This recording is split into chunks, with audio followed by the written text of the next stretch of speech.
Hola, buenas tardes a todos. Soy Adolfo Tortolero y formo parte de la SOMAC. Les doy la bienvenida a esta sexta y última transmisión del ciclo de conferencias Las Ciencias del Mar en Evolución. Saludos a todas las personas que nos acompañan desde las redes sociales de la Sociedad Mexicana de Arrecifes Coralinos, la Red Mexicana de Equinodermos y la Red Mexicana de Biología Evolutiva. Les recordamos que este evento no es patrocinado por ninguna institución pública o privada, ni tampoco tiene fines de lucro. Extiendo un gran agradecimiento a todas las personas que han seguido esta alianza, SOMAC, REMEC y REMBE, y que han formado parte de nuestras actividades difundidas constantemente en nuestras redes sociales. Bien, damos inicio entonces a esta sexta y última conferencia del ciclo Las Ciencias del Mar en Evolución, la cual se titula El Triángulo de Migración y su efecto en la estructura de poblaciones, el caso de los tiburones martillo en México, a cargo de la doctora Nancy Saavedra Sotelo, quien es miembro de la Red Mexicana de Biología Evolutiva y de la cual daremos una breve reseña profesional y personal. La doctora Saavedra es originaria de la ciudad de Cuernavaca, realizó sus estudios universitarios en la Facultad de Ciencias Biológicas de la UAM en la carrera de Biología. Posteriormente migró a la ciudad de Ensenada, Baja California, para realizar tanto su maestría como doctorado en Ecología Marina en el Centro de Investigaciones Científicas y de Educación Superior de Ensenada, el CICESE. Una vez obtenido su doctorado, ingresó al Instituto de Investigaciones Oceanológicas en la UABC con una estancia postdoctoral y desde el 2014 es investigadora catedrática CONACYT en la Facultad de Ciencias del Mar, FACIMAR, de la Universidad Autónoma de Sinaloa, en Mazatlán, Sinaloa. Es encargada del Laboratorio de Ecología Molecular y Evolución de la FACIMAR y sus líneas de investigación incluyen genética y genómica de poblaciones, filogeografía, filogenia y comportamiento reproductivo en organismos marinos utilizando herramientas moleculares. Adicionalmente, Nancy es investigadora honorífica del Sistema Sinaloense de Investigadores y Tecnólogos, así como del Sistema Nacional de Investigadores de CONACYT, nivel 1. Pertenece a la Society of the Study of Evolution y es miembro fundador de la Red Mexicana de Biología Evolutiva. Sus principales hobbies son hacer yoga, hiking, snorkelear, tocar un poco la guitarra y viajar. Además, es una dog lover. Nancy, buenas tardes, muchas gracias por acompañarnos. Hola, ¿qué tal, Adolfo? Muchas gracias por la presentación. En este seminario, la doctora Nancy nos hablará de los mecanismos que moldean la arquitectura genética de las poblaciones de tiburones martillos asociado a sus patrones de migración y conoceremos el uso de hábitat y nos revelará algunos conceptos del comportamiento migratorio de estas especies. Sin más preámbulos, le cedo la palabra a nuestra invitada. Gracias, Adolfo. Voy a compartir mi pantalla. ¿Me puedes confirmar que ya la puedan visualizar? Listo, ya la tenemos en pantalla. Muchas gracias por compartir. Perfecto. Bueno, muchas gracias. Voy a empezar. Muchas gracias a todos los que nos están acompañando por darse este tiempo para escuchar esta charla, ¿no? Como lo mencionó Adolfo, la charla la encaminé para hablar un poco acerca de cuáles son los mecanismos que moldean la arquitectura genética en algunas especies de tiburones martillo que están asociados a los patrones de migración. Entonces, me gustaría empezar hablando sobre el uso de hábitat que tienen muchas de las especies de tiburones y que están asociados a los patrones de migración. De acuerdo a la detección de movimientos recurrentes de varias especies de tiburones, podemos ver que hay diferentes usos en el océano, de acuerdo a diferentes funciones que llevan a cabo varias especies, ¿no? Entonces tenemos zonas de apareamiento que son zonas características en océano abierto, incluso en algunas especies utilizan regiones insulares en donde hay agregaciones de adultos y aquí se sobrelapan hembras y machos de tal manera que es aquí donde se lleva a cabo el apareamiento. Va a haber también zonas de gestación en donde las hembras suelen estar entre la zona costera y las zonas insulares, de tal manera que les permite estar cerca de la costa, pero también tener acceso al alimento.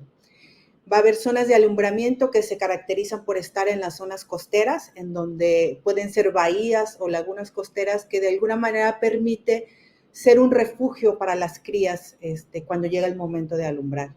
Y zonas de crianza que también van a ser zonas costeras características por recursos disponibles para la alimentación de los neonatos, yoys y los juveniles, ¿no? Posteriormente. Estas zonas pueden traslaparse, como por ejemplo las zonas de alumbramiento para muchas especies también son las zonas de crianza, ¿no? Entonces va a depender de la especie y también de otras características del ambiente. Entonces, de acuerdo a este uso de hábitat, existen 3 conceptos que están muy asociados a los patrones de migración. Y me gustaría hacer un paréntesis para hablar un poquito de los conceptos y ver algunos ejemplos de estos, porque los vamos a estar nombrando en los patrones de migración. El primero es la residencia. Entonces, la residencia se define cuando un grupo de organismos habita un área en específica por un tiempo determinado, y esto puede estar asociado a condiciones del ambiente o a la etapa de desarrollo del organismo. Posteriormente está el concepto de fidelidad, en el cual este grupo de organismos que es residente de un sitio puede salir de ese sitio, migrar fuera por un tiempo similar o puede ser más largo, pero regresa otra vez al sitio y entonces a este comportamiento le vamos a llamar fidelidad. Y el último concepto es la filopatría. Quizás aquí estamos un poco más familiarizados con este concepto porque lo escuchamos mucho en los patrones de migración de las tortugas, que sabemos que las tortugas regresan a las playas en donde nacieron, regresan a anidar a esa misma playa, ¿no? Entonces, es el retorno generalmente de las hembras a los sitios en donde nacieron. En este concepto es un poco difícil para los tiburones porque es un poco difícil detectar este comportamiento dado que se requiere muchos años de muestreo y ahorita vamos a ver un ejemplo muy, muy claro. Entonces, debido a esta dificultad, se han desligado 2 conceptos que se pueden observar en muchas especies de tiburones, que es la filopatría regional, que va a ser el regreso de los individuos a la región en donde nacieron. No necesariamente va a ser el sitio exacto, sino puede ser un golfo o la cuenca oceánica, ¿no? Y tenemos el otro concepto que es filopatría natal, que ahí sí específicamente se refiere a cuando las hembras regresan al sitio en donde nacieron. Entonces, vamos a ver algunos ejemplos solamente para que podamos identificar estos patrones, ¿no?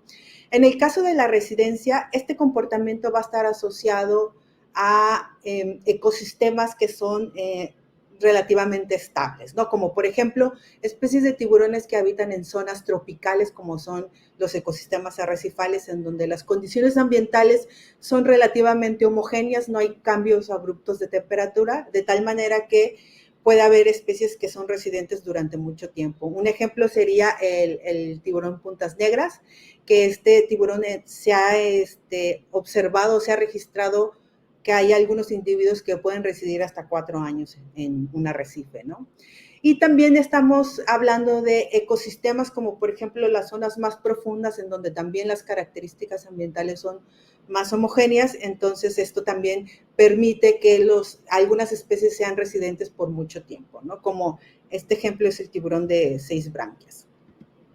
Ahora, no solamente la residencia va a estar asociada a las condiciones del ambiente, sino también puede estar asociada al estadio ontogenético de los individuos.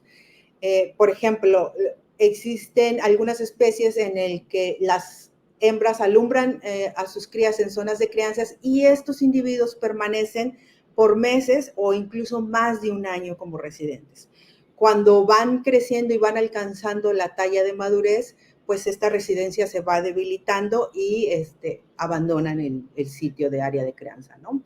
O también puede estar asociado a aquellos ambientes que están a elevadas latitudes, en donde, por ejemplo, en zonas templadas, puede haber algunas especies que habitan en la época de verano, cuando está muy marcada la estación del año, pero conforme se acerca el invierno, los individuos migran a latitudes más bajas, ¿no? Entonces, esto también se puede considerar una residencia estacional. Ejemplos de fidelidad, pues va a haber varios. Yo aquí les puse 3, que son de los más importantes. El primero sería fidelidad a sitios de alimentación. Un ejemplo muy emblemático es el del tiburón blanco, en donde para el caso del Pacífico Oriental tenemos 2 zonas de agregación de adultos y una se encuentra en México, que es la isla Guadalupe, en donde se agrupan los adultos y generalmente está asociada porque ahí se encuentra uno de sus alimentos preferidos, que son los pinípedos. Hay varias colonias de pinípedos. Entonces, tienen una fidelidad a esta zona de agregación. Un segundo ejemplo sería fidelidad a sitios de parto, como ocurre en el tiburón limón. Este tipo de comportamiento es difícil porque se requiere monitorearlo a lo largo de los años, ¿no? En este caso, para esta especie y en Florida, tienen un programa de monitoreo de décadas prácticamente, ¿no? Entonces, aquí lo que han observado es que las hembras regresan a la misma isla, incluso a la misma parte de la isla, ya sea al norte o al sur, regresan las mismas hembras al umbral. Entonces, esto es lo que el estudio como lo hicieron fue tomando biopsias de las hembras y genotipificando esas muestras para comparar los genotipos año tras año. El otro ejemplo es la fidelidad a sitios de apareamiento. El ejemplo que les puse es del tiburón gata, en donde con estudios de telemetría satelital han observado que regresan a las mismas regiones a aparearse. Entonces, este sería una forma de fidelidad a sitios de apareamiento. En el caso de la filopatría, como ya les había mencionado, la filopatría natal es muy difícil poder detectarla y se requieren muchos años de muestreo. Y el ejemplo que está publicado y que se me hace un ejemplo muy, muy bonito, justamente es del tiburón limón, en donde han muestreado con biopsias a lo largo de más de 2 décadas, ¿no? Aquí este artículo solo muestran datos de 20 años, en donde en la gráfica pueden observar en el eje Y todas las hembras que tuvieron muestras a lo largo de estos 20 años y en el eje X los años, ¿no? Y lo que hicieron fue genotipificar todas estas muestras para comparar los genotipos de un año con otro, y lo que observaron es que algunas hembras que se detectaban en un año las volvieron a detectar 2 o 3 años en el mismo sitio, ¿no? Pero digamos que con este resultado solamente estaríamos hablando de fidelidad a sitios de alumbramiento. En este trabajo además detectaron que al menos 6 hembras que habían nacido en esta zona, que las detectaron de juveniles, regresaron 14 o 17 años después al mismo sitio. Entonces con esto se confirmó la filopatría natal. El otro ejemplo es la filopatría regional, que es un patrón que se observa en la mayoría de los tiburones que son altamente migratorios.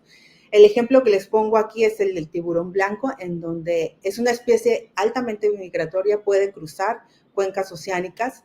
Sin embargo, al hacer un análisis de filogeografía con ADN mitocondrial, se observa que hay un clado mitocondrial para cada cuenca oceánica. En esta imagen les muestro una red haplotípica en donde vemos que los círculos representan los haplotipos y el tamaño del círculo es la frecuencia de ese haplotipo, o sea, el número de individuos que compartieron ese mismo haplotipo. Entonces, cada color está asociado a una cuenca oceánica. Entonces, aquí nos muestran que existen 3 clados para esta especie a nivel mundial. Y bueno, ¿qué es lo que pasa ya ahora sí en los tiburones martillos? Antes de empezar, me gustaría dar un poquito de contexto de la taxonomía para los que no están muy familiarizados con las especies de tiburones. Los tiburones martillo pertenecen a una familia que es la familia Sphyrnidae, que tiene 2 géneros, el género Eusphyrna y el género Sphyrna. El primer género solamente tiene una especie, esa no la vamos a encontrar en aguas mexicanas. Sin embargo, el segundo género, que es Sphyrna, tiene 8 especies, de las cuales 6 se encuentran en aguas mexicanas. Aquí en la imagen les muestro las 6, que es Sphyrna corona, Sphyrna media, Sphyrna tiburo. Sphyrna tiburo es de las más abundantes en el Golfo de México. Sphyrna mocarrán, Sphyrna leguine y Sphyrna sirigaena van a ser las 2 especies más abundantes para el Pacífico mexicano y el Golfo de California, ¿no? De hecho, la plática la voy a centrar en estas 2 especies que son con las que he trabajado a lo largo de varios años en el laboratorio. Entonces, me gustaría hablar también un poco acerca de la característica que tiene este grupo de especies, que es pues la cabeza en forma de martillo, ¿no? Esta forma de cabeza de alguna manera les permite diversas funciones para su supervivencia. En su imagen de su lado izquierdo van a encontrar el dibujo de una cabeza de un tiburón martillo, de Sphyrna lewini. Y la zona sombreada estaría representando la visión estereoscópica que tiene esta especie, en donde abarcaría el rango de visión de cada ojo del lado de cada parte de la cabeza y cómo en el centro se van a unir esta visión generando ese plano que tienen estas especies. Cada especie puede variar su visión estereoscópica. Por ejemplo, en el caso de Sphyrna tiburo, que la cabeza es más como una forma de pala, probablemente el sobrelape de cada ojo es más amplio, ¿no? A diferencia del lewini. Además, también les permite una mejor maniobra de nado. En la imagen derecha inferior vemos la cabeza y está coloreada con colores que está representando la presión que hay en cada parte de la cabeza. La zona roja, que es justamente en la punta de la cabeza, es donde hay mayor presión y es de la forma en la que va a cortar el agua y le va a permitir más velocidad y mejor maniobra de nado.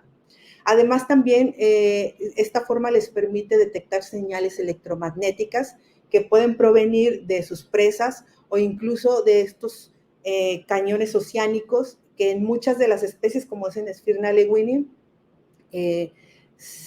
hay muchos estudios que afirman que es una especie de detección de como si fueran carreteras en donde puede migrar y regresar a los mismos sitios, ¿no? En la misma imagen donde se ve la visión estereoscópica hay una zona punteada con puntos azules que abarcaría la detección de estas señales electromagnéticas para esta especie. Y bueno, ahora sí, las especies como lo que es Sphyrna cigaena y Sphyrna tiburo son especies altamente migratorias que tienden a migrar grandes distancias. Este ejemplo que les estoy poniendo es para Sphyrna cigaena, en donde en este estudio lo que hicieron fue marcar a 7 individuos, 2 de los cuales fueron hembras. Aquí les pongo la talla de estas hembras, la hembra que tiene la trayectoria roja o anaranjada y la trayectoria azul. La roja seguro es una hembra adulta y la otra puede ser un subadulto. Entonces, estos individuos pueden migrar hasta más de 6.600 kilómetros y las hembras se caracterizan por, en este caso, como lo pueden ver, migrar cerca de la costa, de la zona costera. Ahorita vamos a ver a qué se debe. Entonces, son organismos que tienen un potencial de migración elevado, ¿no? En el caso de esta especie, hay pocos estudios de trabajos de telemetría y de marcaje acústico, y los que hay están para las poblaciones del Atlántico, por eso es que les estoy mostrando estos ejemplos. Con estos estudios se ha observado también que para el caso de las poblaciones del Atlántico, esta especie, sus zonas de crianza se encuentran en la región de Sudáfrica, y lo que se ha observado es que hay una alta residencia de los juveniles en esta región. Han observado que los individuos que nacen en la parte más sureña de Sudáfrica generalmente no tienden a migrar hacia la parte más norteña y viceversa, ¿no? Entonces hay una especie de residencia en los juveniles. En el caso de Sphyrna lewini, es una de las especies en donde más estudios de telemetría y de marcaje acústico existen, ¿no? De hecho, yo creo que es de la especie en la que mejor se conocen los patrones de migración. Aquí les muestro un ejemplo de patrones de migración en las islas de Hawái. En este trabajo lo que hicieron fue marcar individuos adultos en la isla Oahu, que se ven en el mapa superior. La isla Oahu está encerrada en un cuadro. Y lo que hicieron fue poner receptores a lo largo de varias islas para detectar la presencia de estos individuos. Lo que ellos observaron es que esta especie es altamente residente en la isla Oahu e incluso en una bahía que está señalada en la parte inferior. Es donde más la frecuencia de detecciones fueron mucho más altas. Este trabajo lo hicieron a lo largo de varios años y además fueron una década. Observaron que los individuos tienen fidelidad a este sitio. Esta imagen lo que nos explica esta gráfica es en el eje Y los individuos marcados y en el X los años, y podemos ver con cada color diferente la detección de estos individuos a lo largo de los años. Podemos ver que algunos individuos están varios años, desaparecen, pero vuelven a regresar.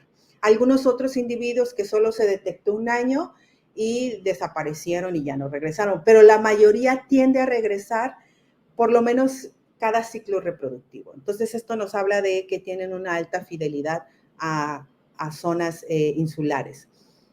En el caso del Pacífico tropical oriental, también es una de las regiones más estudiadas en este aspecto. Yo aquí les voy a mostrar solamente algunos trabajos que se me hicieron interesantes. En este trabajo que les muestro en este gráfico también es detección a lo largo de 3 años de adultos. Lo que les interesaba saber era en las agregaciones de adultos que se dan en Isla Malpelo, Galápagos y Coco, es ver la residencia de estos individuos adultos, ¿no? Y ellos lograron observar que la frecuencia de presencia de estos individuos era mayor de enero a marzo, abril. Los individuos podían salir, pero volvían a regresar. Entonces, esto nos hablaba de esa fidelidad a las zonas insulares en esta región.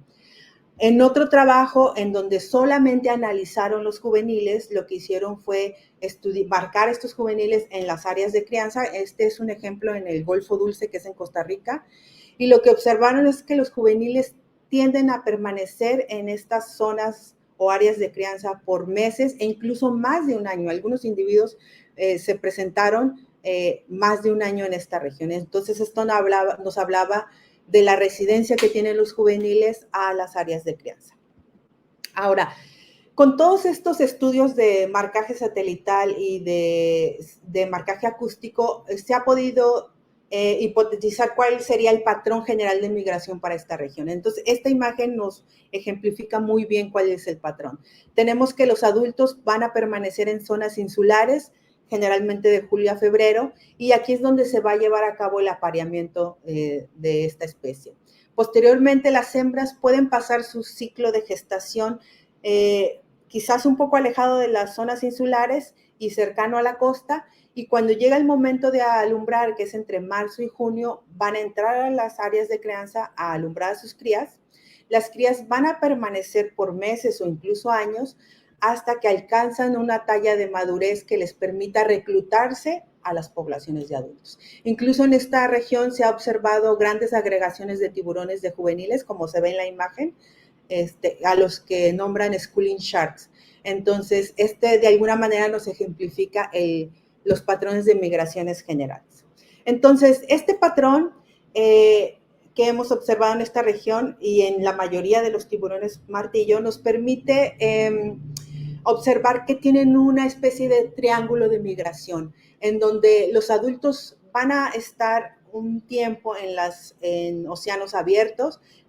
Los machos van a permanecer en el océano haciendo grandes migraciones y las hembras van a regresar a la zona costera a alumbrar a sus crías. Algunas especies van a tener filopatría a estas áreas y los neonatos se van a convertir en yoys y luego en juveniles, y estos juveniles, después de pasar un tiempo como residentes, van a regresar al océano abierto a reclutarse a las poblaciones de adultos. Entonces, este triángulo de migración tiene efectos en la arquitectura genética de estas poblaciones.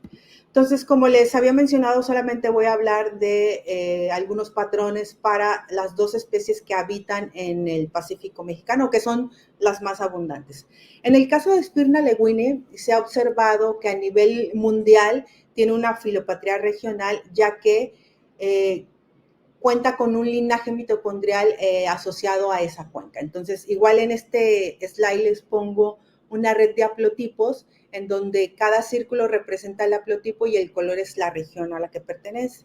Entonces, podemos observar que va a haber conjunto de haplotipos que están más emparentados y otros que están más alejados. Eso tiene que ver con la relación genética entre los haplotipos. Entonces, podemos observar que existe un linaje para el Pacífico, otro linaje para el Océano Índico y un linaje para el Atlántico. A nivel del Pacífico Oriental, lo que se ha observado para esta especie es que cuando se estudian a los adultos se observa que es un solo linaje. Sin embargo, cuando se estudia a los juveniles o a los yoys, se ha observado que hay diferencias significativas en por lo menos 3 regiones del Pacífico Oriental tropical, que es el Pacífico mexicano, la zona central de América y la costa, entre la costa de Ecuador y Perú. Entonces, esta diferencia genética nos habla de una posible residencia de estos individuos a por lo menos estas 3 grandes regiones. También hay estudios a escalas más pequeñas, en particularmente me quise centrar en el Pacífico mexicano para observar estos patrones.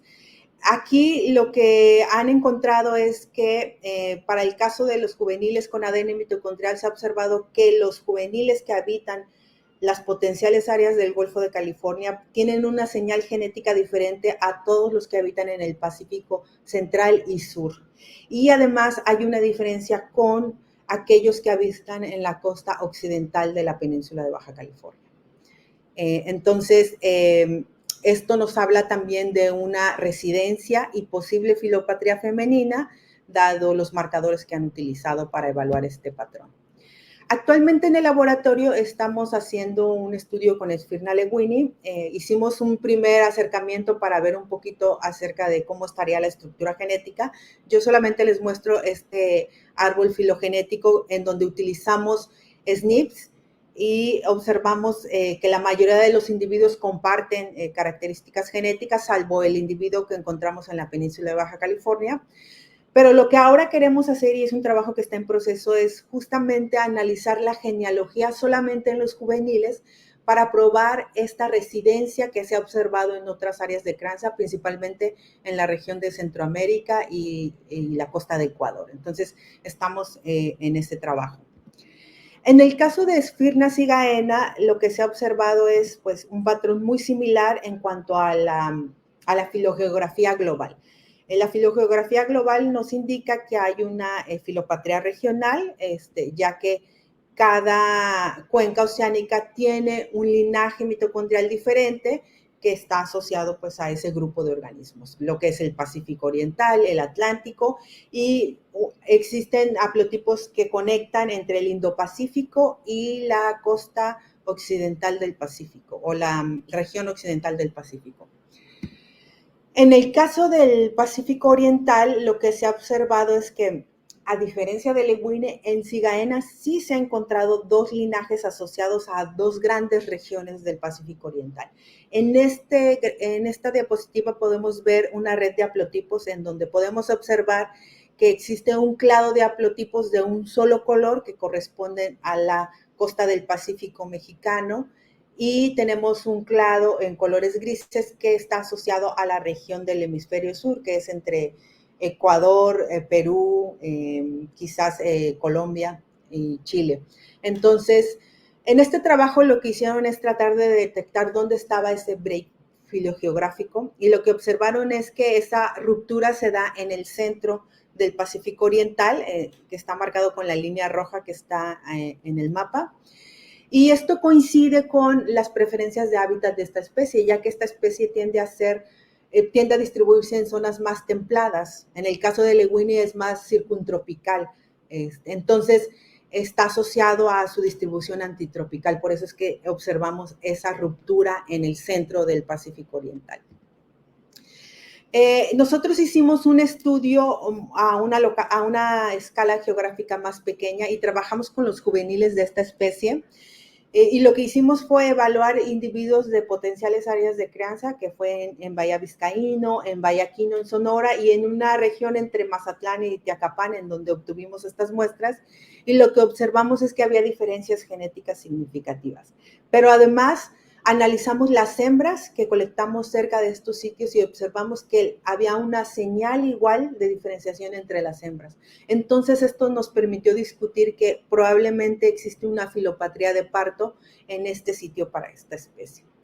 Posteriormente, lo que hicimos fue hacer un análisis genómico en donde utilizamos los marcadores SNP y analizamos dos tipos de variación genómica, que es la variación neutral y la adaptativa. Voy a permitirme explicar qué podemos observar con cada una.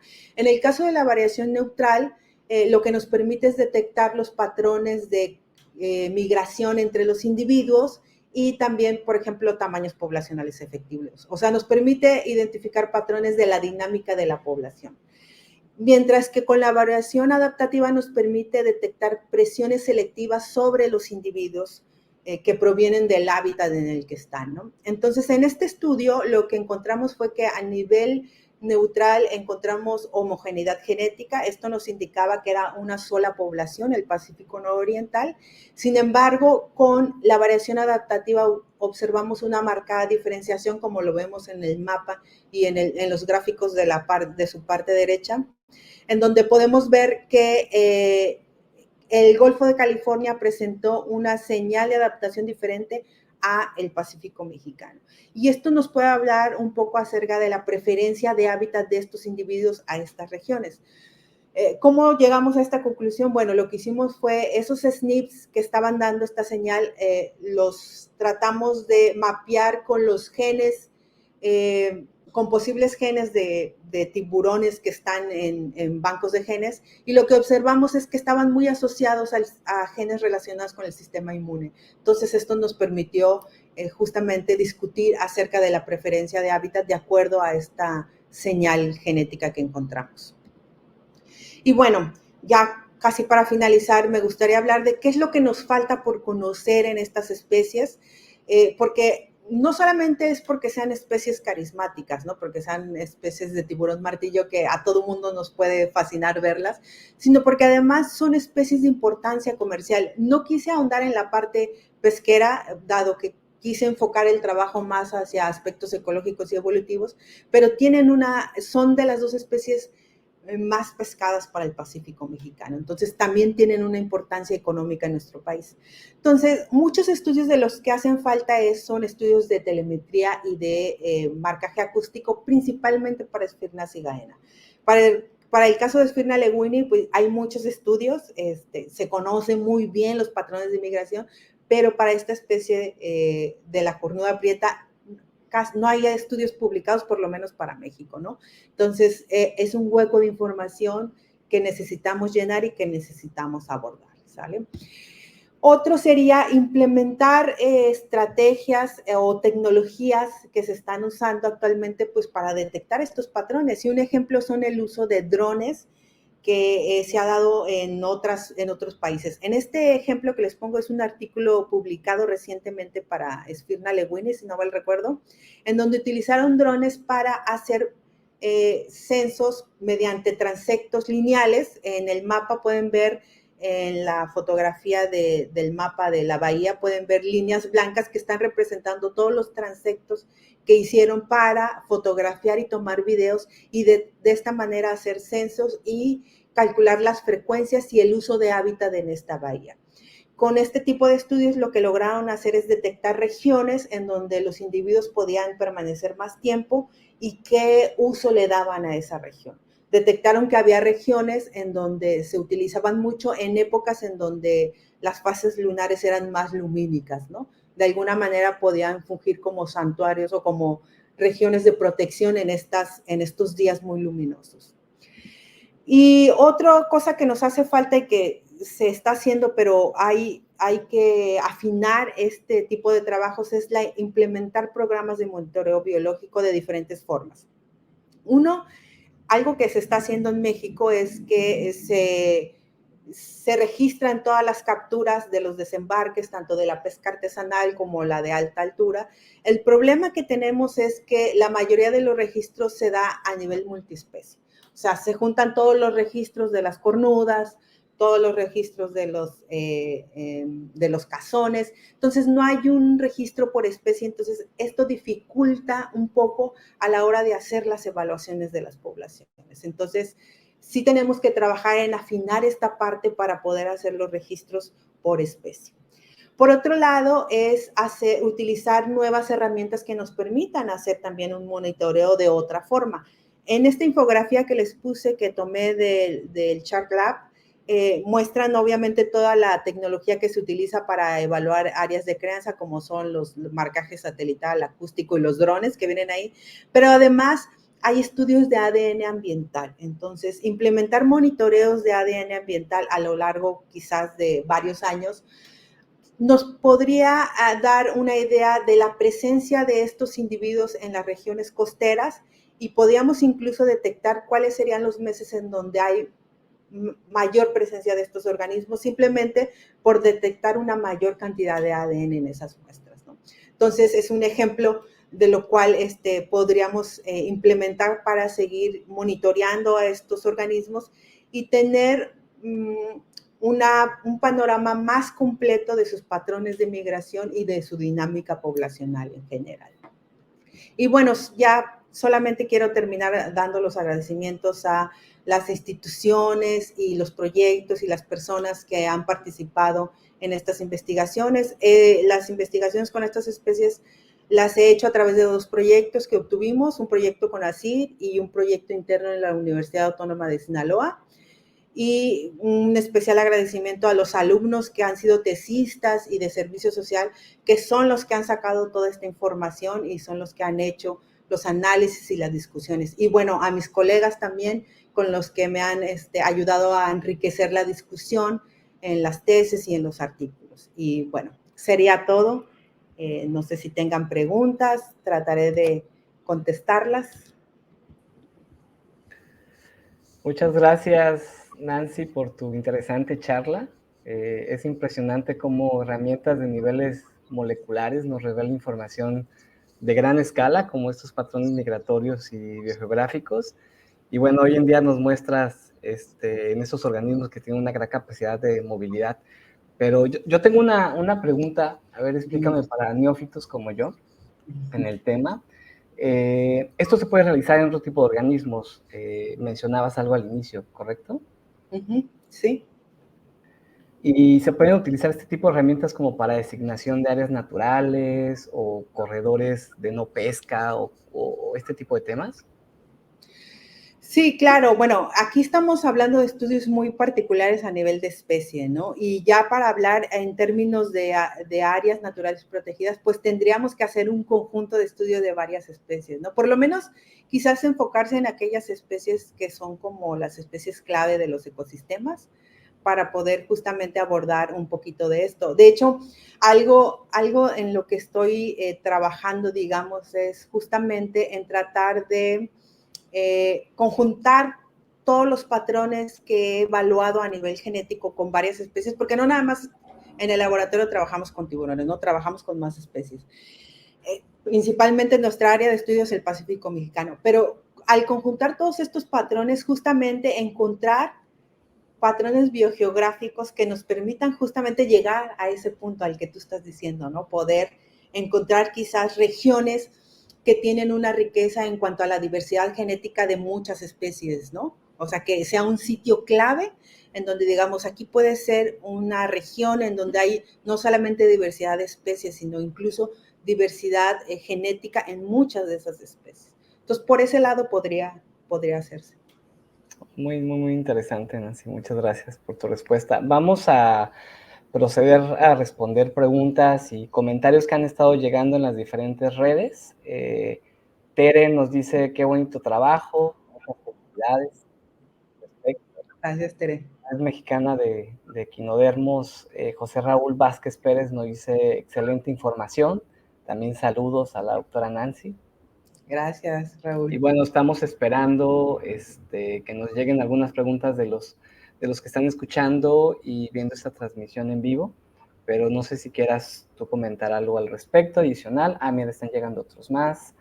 Gina Ram dice, felicidades Nancy, qué gran esfuerzo están haciendo en tu laboratorio.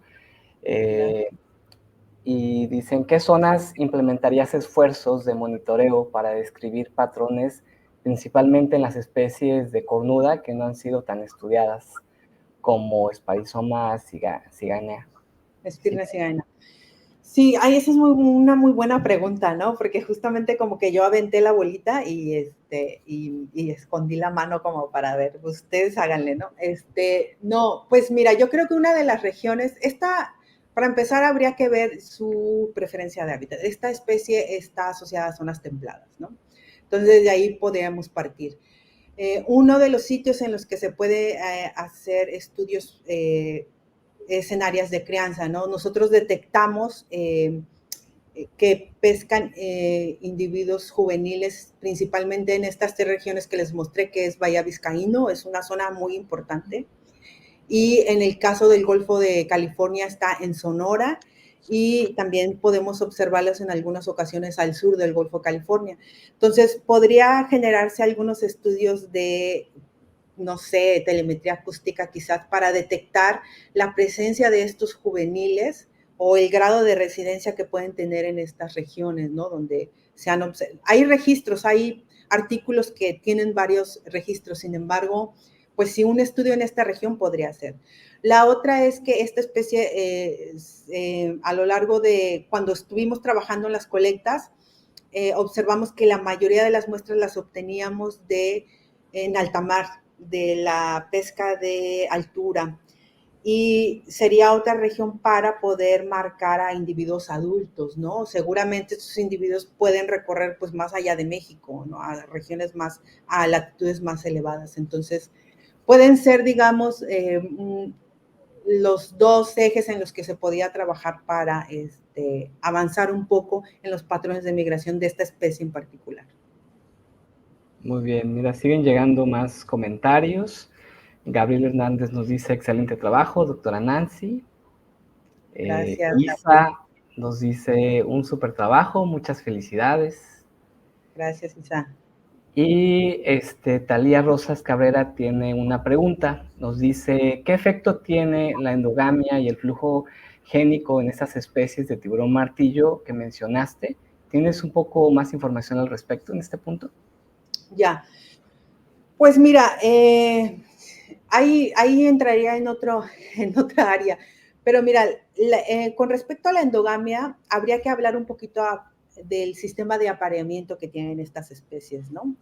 El sistema de apareamiento que tienen, que es, se denomina poliandría, que es lo que se detecta con las herramientas que tenemos, es que una hembra puede aparearse con varios machos. Entonces, esta estrategia de reproducción les permite de alguna manera contrarrestar la parte de la endogamia, ¿no? Porque las camadas que tienen, en teoría, los individuos proceden de diferentes padres. Entonces, una camada puede tener una alta riqueza alélica, ¿sí?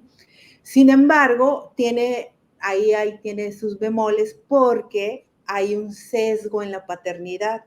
Entonces, si detectamos que el sesgo es muy alto, estaríamos hablando de que en esa camada los individuos que nacen podrían la mayoría ser solo de un padre. Entonces ahí se reduce la diversidad de los alelos, ¿no? Entonces es una discusión que todavía está, porque los estudios de sistema de apareamiento y los estudios de selección sexual todavía estamos en pañales en los tiburones. O sea, como apenas vamos empezando, todavía no se tiene muy bien estudiado los mecanismos, pero en teoría, si nos acotamos a lo que sabemos, esta estrategia reproductiva, pues de alguna manera contrarresta la endogamia, ¿no? Porque incluso el mecanismo de selección que pueden tener las hembras es justamente seleccionar esperma posiblemente de machos que no están emparentados con ellos. Muy bien. Nos llega otra pregunta de Jorge Nicolás, Cruz Nicolás. Nos dice, ¿cómo influye la filopatría en el tamaño efectivo de esta especie? Ya, la filopatría.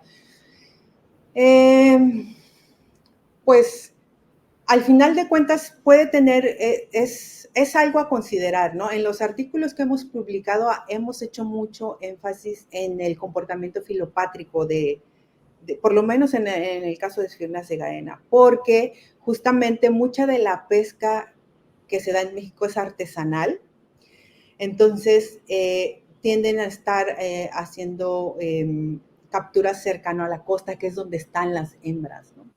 Entonces, de alguna manera ya el hecho de que sean filopátricas es predecible dónde se van a encontrar a los individuos, ¿no? Y entonces la presión por pesca tendría un efecto porque pues, prácticamente estarían pescando a hembras, ¿no? Posiblemente. Entonces, esta presión por pesca sí estaría afectando el tamaño poblacional efectivo, pues a lo largo de las generaciones, ¿no? En el caso de Sphyrna lewini, es una especie en donde los registros históricos, un trabajo de Saldaña Ruiz, muestra justamente de la década de los 60 hasta por lo menos los 2000, es la especie más pescada de tiburón en el Golfo de California. Entonces sí, la filopatría puede tener un efecto combinado con la pesca, y puede generar que los tamaños poblacionales estén disminuyendo, ¿no? Por este aspecto en particular. Ok, muy bien. Tania Aide Saavedra Sotelo nos dice muchas felicidades, hermana, muy interesante tu información. Para personas que no estamos familiarizados con el tema, lo entendí con mucha facilidad y excelente trabajo. Ay, muchas gracias, qué bueno. Daniela Félix nos dice, hola Nan, muy bonito trabajo, as usual. ¿Cuáles serían los pasos a seguir en tus proyectos con tiburones martillo? ¿Han considerado relacionar esos patrones o estructura con variables ambientales? Ya. Sí, justamente es algo que hemos discutido en los últimos años porque uno de los trabajos que les mostré, que es la parte de la variación adaptativa, una de las principales críticas que hemos tenido es justamente el tratar de ver si hay una relación entre esa señal adaptativa que tenemos con variables ambientales. En particularmente para este trabajo es un poco complicado porque las muestras no son tomadas en un mismo año. Entonces, para eso requerimos hacer trabajos, un diseño de muestreo adecuado que nos permita justamente con esos resultados hacer estas correlaciones del ambiente con los datos de variación genética, ¿no? Entonces, la clave estaría en hacer un diseño de muestreo como muy, muy bien, muy específico en un tiempo determinado para que podamos hacer este trabajo. Pero sí, estamos en eso, esperamos que los próximos trabajos podamos tener justamente de alguna manera, esta delicadeza para poder hacer bien el diseño, ¿no? Muchas gracias, Nancy, por la respuesta. Nos siguen llegando muchas más preguntas y comentarios. Talía Rosas Cabrera dicen, los tiburones son de otro mundo, jejeje. Alexis Tarula nos dice, si se hace monitoreo con ADN ambiental, ¿podemos diferenciar entre individuos o solo conocer su presencia y ausencia? Pues sí, podríamos, sí, no, dependería cómo generaras tu diseño, ¿no? Por ejemplo, muchos estudios de ADN ambiental en donde ahorita solamente quieren detectar la presencia, lo que hacen es utilizar un marcador genético para amplificar en esa muestra de ADN. Ustedes toman esa muestra, hay un cúmulo de células y se utiliza una técnica en donde solamente puedas detectar el ADN de la especie que nos interesa. Y entonces están utilizando, si no estoy mal, ADN mitocondrial. Entonces, podríamos diferenciar algunos individuos, pero el problema con el ADN mitocondrial es que pues la mamá tendría la copia del hijo. Entonces, muchos individuos tendrían el mismo haplotipo. Entonces, se tendría que pensar en un marcador que permitiera diferenciar individuos como tal. No dudo que que exista o que próximamente estemos por llegar. Pero por lo pronto ahorita sí se podría detectar haplotipos, ¿sí? Y a lo mejor en cuanto a cantidad de ADN, no individuos, pero sí cantidad de ADN por muestra, sí te hablaría de la frecuencia de la presencia de ese individuo. Pues muchas gracias, Nancy, por tus respuestas. Por cuestión de tiempo no podemos leer más comentarios o preguntas, pero haremos llegar, obviamente, todas estas a la doctora Nancy para que pueda dar respuesta. O también visitar sus redes sociales, como es Nancy Sasso en Twitter y Saavedra Sotelo en Instagram. Y pues bueno, Nancy, de nuevo, muchísimas gracias por tu conferencia. No sé si tengas algún comentario o invitación para nuestra audiencia. No, pues solamente agradecer que se hayan conectado muchas personas y todas las preguntas. Trataré de acercarme al chat para poder contestar esas preguntas. Y bueno, ya que me diste la palabra, a mí me gustaría invitar a escenario a la doctora Becky, porque justamente como hoy es el último seminario que tenemos, me gustaría como que antes de que cerremos, hablar un poco acerca de este ciclo de seminarios que justamente fue una plática que tuvimos a principio de año y logramos concretar un ciclo de seminarios en alianza con 3 sociedades, ¿no? La Red Mexicana de Biología Evolutiva, la Sociedad Mexicana de Corales, de Arrecifes Coralinos y la Red Mexicana de Equinodermos. Entonces, nos permitió justamente hacer invitaciones a investigadores asociados a cada una de estas redes y enriquecer un poquito el conocimiento de manera general y difundir la investigación que hacemos, ¿no? Entonces, solamente me gustaría dar las gracias a Adolfo y a Becky por la invitación, por la mancuerna que hicimos y pues que esto pueda seguir adelante, ¿no? Ahorita terminamos con este ciclo, pero seguramente tenemos más planes. Adelante, Becky. Sí, claro que sí. Pues muchas gracias, Nancy, y muy buenas tardes a todos. Estuvo muy bonita tu conferencia. Muchas gracias por hablarnos de los tiburones martillo. Y pues bueno, pues a mí no me resta más que a nombre de la Red Mexicana de Equinodermos y de la Sociedad Mexicana de Arrecifes Coralinos, pues darle las gracias a todos por habernos acompañado durante todas las conferencias de este año 2023. Y bueno, esperamos que también nos acompañen en todas las actividades individuales de cada una de las redes y sociedades y también de las colectivas el próximo año 2024. Y bueno, también queremos hacerles recordar que pues todos pueden ser parte de cualquiera de estas redes y de la sociedad. Y específicamente, si alguien desea ser parte de la Red Mexicana de Equinodermos, pues puede escribirnos ya sea inbox en Facebook o también en nuestro correo remecoficial@gmail.com para mayores informes. Pero bueno, lo único que deben hacer es llenar un formulario simplemente para aparecer en un directorio que tenemos de miembros, el cual se encuentra disponible en nuestra página web de la REMEC. Y pues bueno, simplemente por último, los invitamos a seguir nuestras redes sociales de Facebook e Instagram. Y pues nuevamente muchísimas gracias a todos, incluidos a ustedes también, Nancy y Adolfo, y todo el equipo también atrás, las bambalinas que de repente no aparece, a Talía, a Lalo, a Rosa Sotelo, a muchísima gente que está, Maggie, a mucha gente que está detrás de todo esto. Y pues bueno, también muchas gracias a todos ustedes que nos están viendo. Y pues nada, simplemente eso. Muchas gracias, Nancy.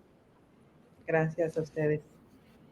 Pues muchas gracias a toda nuestra audiencia por estar con nosotros durante todo el ciclo y bueno, les agradecemos haber sido parte de esta alianza SOMAC, REMEC y REMBE.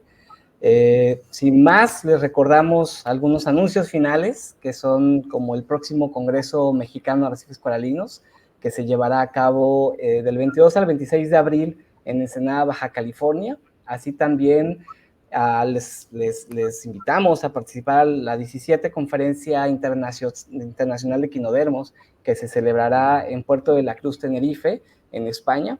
Del 15 al 19 de julio del 2024 es el cierre de recepciones, será el 15 de febrero. La primera fecha es donde se llevará a cabo la conferencia y la última es la recepción de febrero para que estén ustedes pendientes. Y bueno, con esto terminaríamos la transmisión y damos por concluido al ciclo de seminarios Las Ciencias del Mar en Evolución.